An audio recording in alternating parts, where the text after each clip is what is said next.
のだこのシュールな絵は。頭が四角い機械の人が子供たちに絵本を読んでる。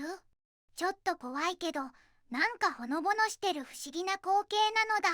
ふふ、これは次世代シーケンサーのお父さんがこれから世に出る子供たちにある重要な教えを説いている場面よ。タイトルが食の教えってことは、機械がご飯を食べる話なのだ。ある意味ではね。この絵本には科学という営みが抱える逃れられない業、カルマと命をいただくことへの作法が刻まれているの。カルマ、いきなり重い話なのだ。僕たちはただ面白い科学の歌を聞きたいだけなのに。安心なさい。最新の DNA 解析技術の仕組みから研究者たちが胸に秘めた命への畏敬まで、ずんだもんにも分かりやすく解説してあげるわ。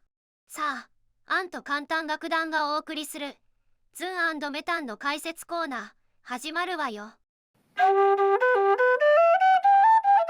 さっきのイラストでも気になったけど、歌詞に出てくるかわいい DNA シーケンサーってやっぱり機械のことなのだ。息子とか言ってるけど。そうね、これはベテランの次世代シーケンサーが新米の次世代シーケンサーに心得を解くという体の歌詞になっているわ。さっきの絵本を読んでいるお父さんがベテラン期、ベッドにいるのが新米期ってわけ。なるほど。で、次世代ってどういうこと？かつて人ゲノム計画で人間の全配列を初めて解読したのが第一世代。これは地図のない場所を探検するようなもので大変だったわ。対して次世代は第一世代が作った地図を辞書として使うことで答え合わせをするように超高速に読み取れるようになったの。なるほど。でも歌詞を見ると様子がおかしいのだ。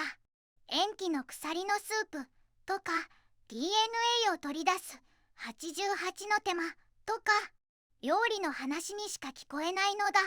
そこがこれよ。 DNA シーケンサーの洗練された配列決定の仕組み。実は DNA を読み取る工程は食材を下ごしらえして食べるプロセスにとっても似ているの。へえ、本当なのだ。論より証拠、この表を見てみなさい。おお、超音波で砕くって本当にやってる作業だったのだ。アダプタでコンセントの話かと思ったけど、目印のことだったのか。要するにバラバラにして読み取ってから後で辞書と照らし合わせて元の場所に戻すジグソーパズルも完成図があれば早く組めるでしょう。人ゲノム計画が作ってくれた辞書があるからこそできる超効率的な仕組みなのよ。仕組みは分かったけど、歌詞のサビの部分が気になるのだ。読むことは壊すこと、それが我らのカルマ。そこまで言う必要あるのだ。読むだけなら壊さなくてもよくない？いい着眼点ね。ここがこれよ。探求を行う上での破壊は科学活動における業、カルマである。例えば脳の仕組みを詳しく調べようと思ったらどうすると思う？外からじっと見る？それも一つだけど、詳細な細胞レベルのデータを得るには脳組織を取り出してスライスしたり染色したりして破壊しないと見えないものがあるの。ああ、せっかくの宝物がなくなっちゃうのだ。そう、中身を知るためには元の形をとどめられない場合が往々にしてある。だからこそ歌詞の中で一滴も残すな、一文字も逃すなと親シーケンサーは厳しく教えているのよ。どういうことなのだ？お百姓さんや漁師さんがいただく命に対して残さず食べることで敬意を表すでしょう。それと同じよ。科学者も研究のために破壊した対象に対してそこから得られるデータは一滴も無駄にしないという覚悟が必要なの。それが必要な生への感謝という歌詞に込められた意味ね。なるほど、ごちそうさまでしたの代わりにデータを論文にして後世に残すのだね。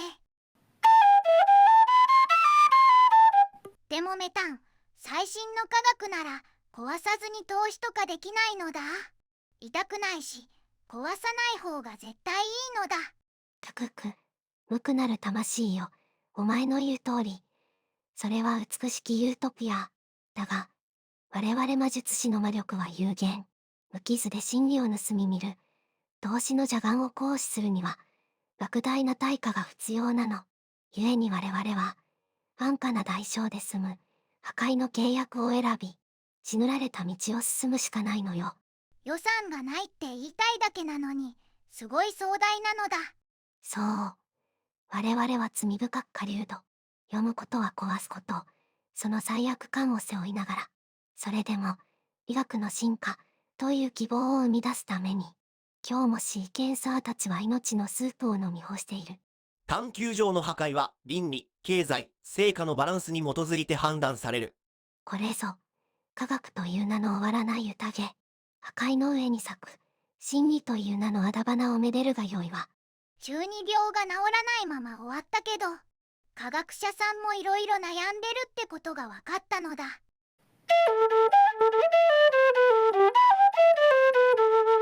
それじゃあ今日のまとめは僕がバッチリ説明するのだ。まず仕組み。 DNA シーケンサーは DNA をバラバラにして読み取ってパズルのように元に戻す食事みたいなプロセスで行われるのだ。次にカルマ。読むことは壊すこと。知るためには壊さなきゃいけない時もあって、それは科学の逃れられないカルマなのだ。最後にバランス。破壊は最小限に。でも医学の未来のために。命に感謝してデータに変えるバランスが大事ってことなのだ。完璧ね。ずんだもん。よく理解できているわ。これでもこの歌を聴いてもお腹は空かない。いや、やっぱりスープって聞くとお腹すくのだ。ふふ。ずんだもんは花より団子ね。でもその食欲こそが生命の根源。私たちも感謝して今日の夕飯をいただきましょうか。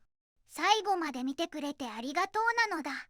この動画が面白かったらチャンネル登録と高評価をお願いするのだ。コメントも待っているわよ。